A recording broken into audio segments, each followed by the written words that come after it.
정치권이 연일 시끄럽습니다. 젊은 청년 정치인들의 시각으로 돌직구 날려보낸 시간입니다.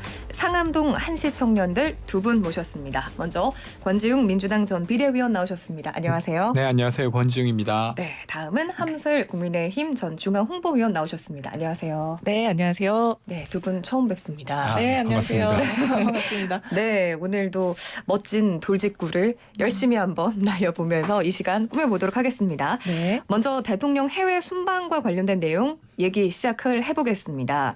윤석열 대통령 오늘 아세안 그리고 G20 정상회의 참석을 위해 순방길에 올랐잖아요. 네. 4박 6일 동안 진행이 되는 이번 순방에서 한미일 정상회담 그리고 한미 양자회담이 예정돼 있는데 윤 대통령이 어려운 가운데서도 국익을 위해 나선다라고 포부를 밝히고 떠나셨는데 이번 각 해외 순방의 주요 의제 어떻게 생각하시나요? 먼저 권지웅 네. 의원님부터. 네.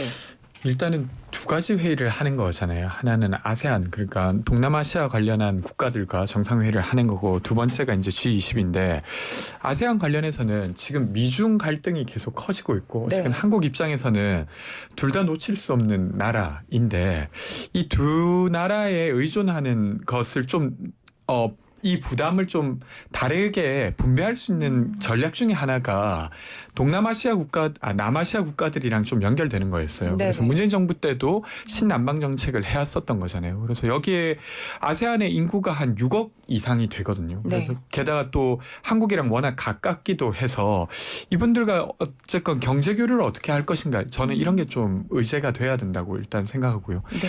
G20 관련해서는 중국의 시 주석이 어쨌든 연임이 되고 공식적으로 만나는 건 처음입니다.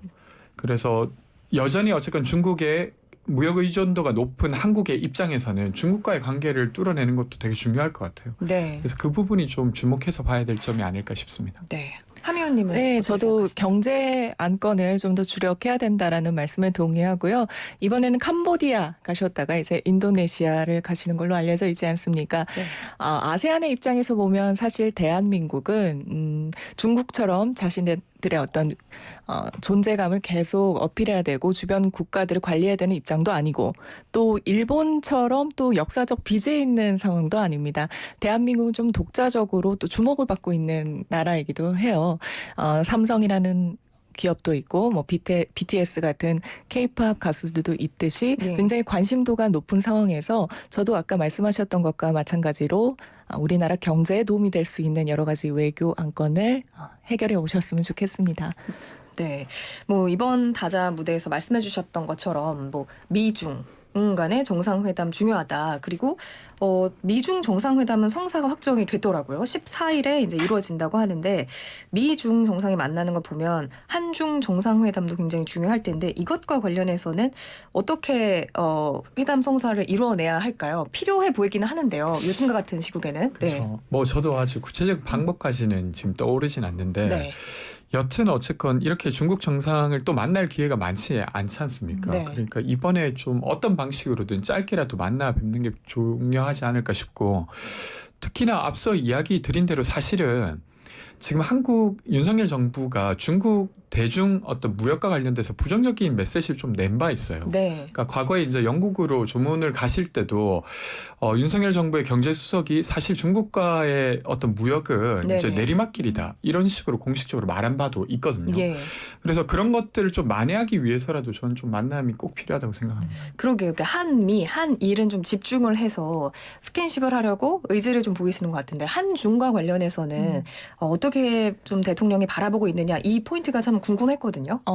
일단은 전 두 가지 정도 말씀을 드리고 싶은데, 우리나라도 지금 중국의 어떤 관계를 굉장히 중요하게 생각합니다. 그래서 지난번에 펠로시 미국 하원의장 한국 방문했을 때도 원래 같았으면은 뭐 의전을 나가거나 또 누군가가 굉장히 극진한 대접을 했을 텐데, 중국의 눈치를 어느 정도 살핀 거라고 저는 생각을 해요. 왜냐하면 펠로시가 대만을 갔다가 오는 상황이었기 때문에 저는 여기에 대해서 윤석열 정부가 우리나라의 입장을 굉장히 잘 하고 있다라고 판단을 하고 있고요.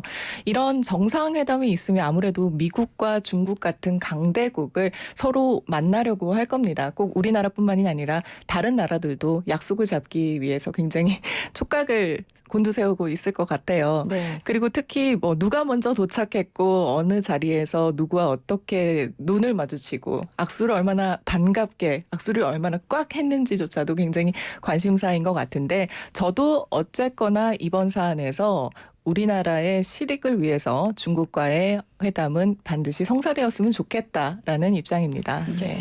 미국을 또 미국 정상을 만날 기회가 있을 텐데 그 쉽지는 않지만 그 인플레이션 감축 법안 관련해서 그 한국에서 만들어진 전기차가 지금 보조금을 못 받는 상태지 네. 않습니까? 근데 어쨌든 미국 국내 정치만 봤을 때는 바이든은 사실은 이 인플레이션 감축 법안을 협상의 테이블에 올려놓지 않겠다라고 지금 연일 말하고 있는 상황이에요. 그렇죠. 네. 내부 정치를 위해서. 근데 국제적으로 보면 사실 자유무역의 상징이 되는 미국이 자국 중심으로 돌아가고 있는 것에 대해서는 사실은 국가 대 국가 차원으로 저는 좀 문제 제기를 해야 된다고 생각하거든요. 우리나라 정상이. 그렇죠. 네. 그렇죠. 그래서 그런 것들을 좀 어떻게 잘 하고 올 거냐가 아마 좀 과제지 않을까 싶습니다. 아, 그럼 이번에 한미 정상에서 그 의제가 이제 안건으로 올라오게끔 윤 대통령이 언급을 할 것이다 이렇게 이제 보시는 거죠. 해야 하지 않을까 네. 이렇게 생각합니다. 그리고 이제 두 분 뭐 경제가 가장 중요한 경제 교류가 가장 중요한 핵심이다라고 하셨는데 그래도 이번 순방에서 꼭 이것만은 실질적인 성과로 좀 얻어왔으면 좋겠다라고 하는 바람이 있으실까요? 뭐 아까 말씀드린 부분인 것 같아요. 네. 중국과의 관계를 어떻게 다시 열어낼 거냐, 아니면 미국의 인플레이션 감축 법안 어떻게 다룰 거냐인 네. 것 같습니다. 네. 저는 꼭 강대국을 향한 것은 아니라 그 우리나라가 지난번에 개발도상국에서 뭐 중견국을 거쳐서 지금은 선진국 반열까지 올라왔다고 전 세계들이 인정을 해주고 있는 상황에서 다른 국가들의 시각에는 우리나라가 굉장히 벤치마킹이 되고 싶어하는 나라라고 저는 판단하고 있습니다.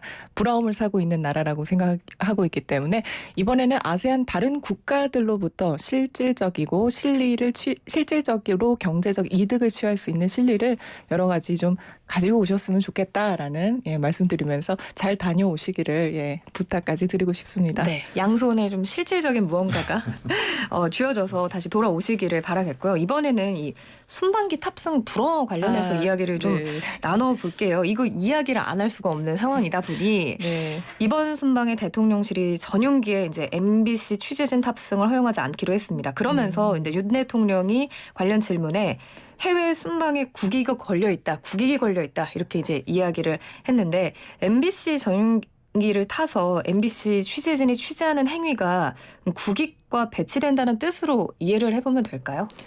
가짜 뉴스를 만들었기 때문에 당연히 해외 순방에 어떤 본질이 흐려지고 또 국익이 훼손될 수 있다는 리스크를 줄이기 위해서 위험 부담을 줄이기 위해서 뭐 필요한 조치를 했다라고 판단을 하고 있습니다. 네, 뭐 명백히 이제 가짜 뉴스다라고 못 막아주셨어요. 네. 네. 저는 일단 뭐 말도 안 되는 일을 한 것 같아요. 진짜 나중에 두고두고 쪽팔릴 것 같은데.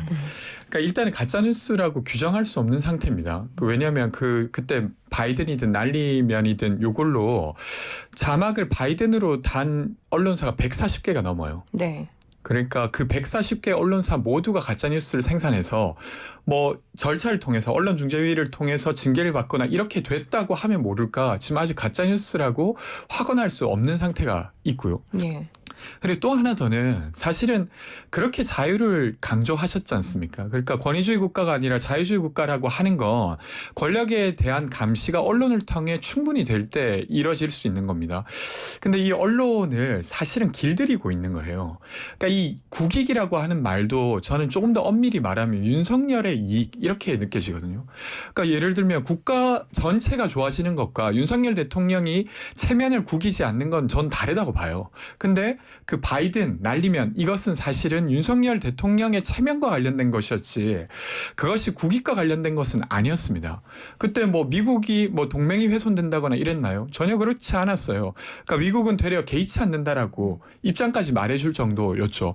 그렇다고 하면 우리 정부가 느끼기에 좀 불편한 것들은 말하지 말라라고 말하는 거예요. 근데 언론에게 그것이 말이 됩니까? 보고 들은 것을 있는 그대로 말하는 것이 언론의 의무인데 그런 것들에 이제 어떤 제한을 뒀기 때문에 지금 풀단 전체 기자단에서도 성명을 내서 부적절하다라고 말했고 몇 개의 언론사들은 아예 전용기 안 타겠다라고까지 강하게 반발하고 있어요. 그래서 저는 이것은 두고두고 아마 후회할 일을 하신 거라고 생각합니다. 네, 그럼 요 타이밍에 저희 제작진이 이제 그 네. 9월에 있었던 윤석열 대통령의 박미중 발언 느리게 편집한 음원을 지금 준비를 하셨다고 해요. 그걸 아. 듣고 한번 이야기를 이어가 보자고 예, 하시는데 예. 같이 한번 들어보겠습니다. 신이 나는 주를 만지면 쪽팔려서 신이 나는 주를 만지면 쪽팔려서 신이 나는 주를 만지면 쪽팔려서 신이 나는 주를 만지면 쪽팔려서 네, 여러 가지 속도로 이제 편집이 돼 굉장히 많이 들었어서 이제는 익숙한 그 네. 소리. 한 500번 들은 것 같아요. 참 이게 몇 달 만에 다시 듣습니다. 네. 그렇죠? 네. 어떻게 들리셨나요? 아직도 이게 날리면으로 들리시는지 아직도 바이든을 들리시는지 저는 사실 네. 더 솔직히 말씀드리면 네. 이래나 저래나 이제는 그만 좀 듣고 싶습니다. 큰 의미가 예. 없다. 그것은 중요한 네. 것이 아니다. 예. 네. 그러나 저는 뭐 잘 안 들립니다. 이렇게 들어도 좀 잘 안 들리는데 네. 우리 청취자분들은 어떻게 생각하시는지 모르겠습니다. 네. 저는 뭐 계속 국민들을 난청으로 스스로를 의심시키게 하는 일을 저는 하고 있다고 생각하고 예. 그 몇 번의 번복된 해명이 있었지 않습니까? 그러니까 진실은 있는데 그것을 지목하지 못하니까 계속 이제 번복이 되는 해명이 나오는 거죠. 처음에는 일단은 이 새끼들이라고 하는 대상이 한국에 있는 국회고 그 중에서도 야당이다. 네. 이렇게 말했다가 나중에는 그것도 아니다라고 했다가 뭐 이게 계속 말이 안 되는 이야기를 하고 계셨는데 뭐 국민들이 이미 다 알고 있다고 생각하고요. 그러니까 근데 저는 이 국면에서는 언론이 여기에 절대 굴해서는 안 된다고 생각합니다. 그러니까 이건 MBC만의 문제가 아니라 어떤 질문을 하면 안 된다는 가이드를 받아들일 거냐 말 거냐의 문제로까지 전 넘어왔다고 생각해요. 그래서 그 면에서 언론인 분들도 그렇고 지금 뭐 저 같은 사람 그러니까 야당에 있는 분들이 보기에도 부적절한 것들을 지적해 나가서 언론의 자유가 위축되지는 않게 해야 될 것 같습니다. 근데 또 저는 보면은 이 문제의 또 가장 근본적인 건 결국에는 이 취재해야 되는 언론에게 이게 취재 언론의 뭐 제약이냐 취재 제한이냐와 관련된 건데 MBC 아나운서 출신인 배현진 국민의힘 의원 취재를 제한한 것 아니다. 그리고 대통령실도 취재 제한 아니다라고 여러 차례 이야기를 했거든요. 근데 또 생각을 해보면 두 분 뭐 잘 아시겠지만 전용기를 타고 순방 일정을 다니는 건 일정에 맞춰서 다니는 거니까 취재진들이 제약 없이 취재를 할 수 있거든요. 그리고 오는 길, 뭐 오가는 길에서도 브리핑이 있을 수 있고. 근데 이제 민항기를 타고 다닐 경우에는 취재 제한 아니다라고 했지만 정말 뭐 탑승만 불허한 거다라고 했지만 취재 제약이 당연히 따를 수밖에 없는 거 아닌가라고 저는 생각했는데 어떻게 보시나요? 저는 뭐 조금 전에 권지웅 의원께서 말씀하신 것에서 조금 제 의견을 첨언드리고 싶습니다. 그 윤석열 정부에서 계속 자유를 외친 것은 맞습니다. 그런데 그 취재의 자유가 있다면 정당한 취재만 받을 권리도 있는 거고요. 취재를 거부할 자유도 있는 것입니다. 그러니까 국민이 뽑은 대통령이기 때문에 모든 질문에 대답해야 된다는 것도 맞는 말입니다만 지난 MBC의 행태는 아직 결과가 말씀하셨던 것처럼 뭐 받아들인다면 결과가 아직 나오지 않은 것 아닙니까? 저는 거부할 자유도 존중되어야 된다고 생각을 하는 거고요. 네. 다만 이것을 정치적으로 제가 뭐 청년 정치인 저 함슬의 시각으로 뭐 설명한다면 MBC를 너무 키워준 거다. 정치적으로는 수를 잘못 떴다라고 저는 판단을 하고 있습니다. 그리고 배현진 의원 말씀하셨는데 그 배현진 의원께서는 과거 MBC에 뭐 10년 가까이 메인 앵커로서 자리를 하시다가 마지막에 또 자리를 또 안 좋은 뒷모습으로 회사를 나오시지 않았습니까? 예.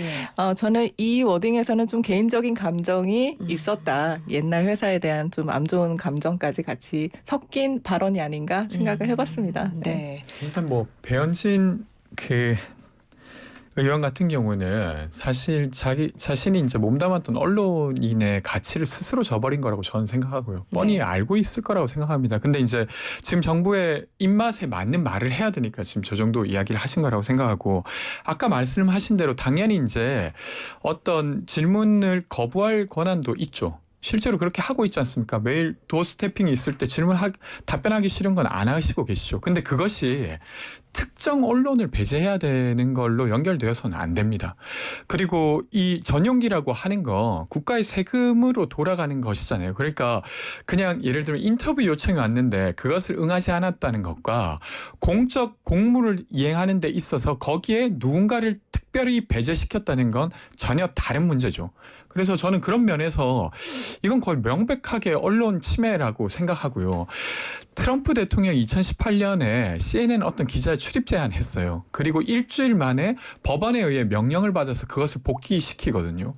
그러니까 저는 그거랑 거의 똑같은 일을 했다고 생각해요. 그래서 저는 부적절하다고 생각합니다. 네, 국민의 그 세금으로 운영되는 그 전용기에 MBC를 태우고 가면 안 태우고 가는 것은 부적절하다라고 말씀하셨는데 시각에 따라서 저는 제 세금으로 MBC 기자들 가는 거 반대입니다. 그러니까 저는 저 부분이 아주 중요하다고 생각하는데 이 내용과 관련해서는 네. 저희가 잠시 광고를 듣고 네. 일부를 정리해 보도록 하고요. 광고 듣고 와서 2부 때 이 내용부터 한번 이어가 보도록 하겠습니다. 네. 네, 잠시 광고 듣고 오시겠습니다.